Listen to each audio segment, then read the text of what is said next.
From childhood on, we create out-groups as opposed to our own in-group. We class certain others as underdogs.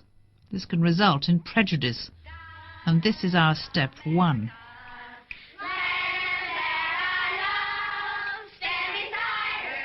It's easy to create superior in-groups and inferior out-groups. Once group differences are established, in the wrong circumstances, a leader can exploit them for their own ends. Teacher Jane Elliott began her crusade to demonstrate the irrational nature of prejudice 30 years ago in Iowa, USA.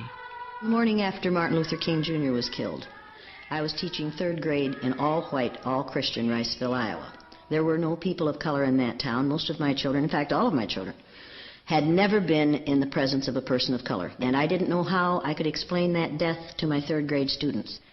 You think you know how I would feel to be judged by the color of your skin? Do you think you do? No, I don't think you'd know how that felt unless you had been through it, would you? No. I decided that the next morning I would do what we do in my society. I would pick out a group of people on the basis of a physical characteristic over which they have absolutely no control. It might be interesting to judge people today by the color of their eyes. Would you like to try this? Yeah! Sounds like fun, doesn't it? I mean, the blue-eyed people are the better people in this room. Oh, yes, they are. Blue-eyed people are smarter than brown-eyed people. Well, the brown-eyed people have to stay in. The brown-eyed people do not get to use the drinking fountain. You'll have to use the paper cups. You brown-eyed people are not to play with the blue-eyed people on the playground because you are not as good as blue-eyed people. The reaction from the students was immediate and intense.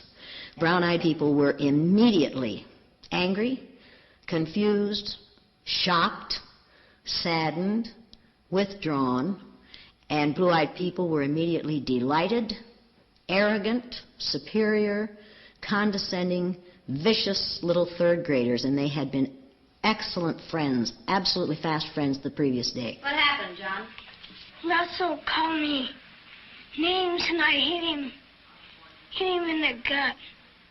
What did he call you? Brown eyes. Well, he did it. What's wrong with being called brown-eyed? It means that we're stupid. Well, not that. Oh, that's just the same way as other people call black people niggers. I was utterly astounded at how quickly my third graders knew how to play the game. What are you crying about? Sorry. What are you crying about? My feelings were hurt. More than 30 years on, the exercise provokes the same passions, even in adults. Should I feel sorry for her? I don't expect you to. Should I feel sorry for her? We live in a society in which people are allowed to treat those who are different in an ugly way because of their differentness. I cannot shed tears for a young white female in this exercise who knows that this is an exercise, who knows that it's temporary, who knows that she's getting a college credit, 1 hour of credit for being here.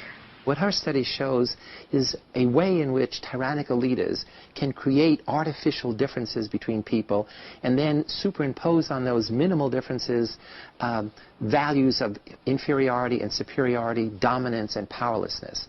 And then we are on the path to tyranny.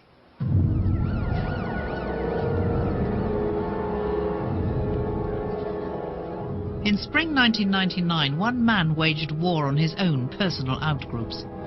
And it happened on our own doorstep. David Copeland bombed black and Asian communities, then targeted the heart of the gay community in London's Soho.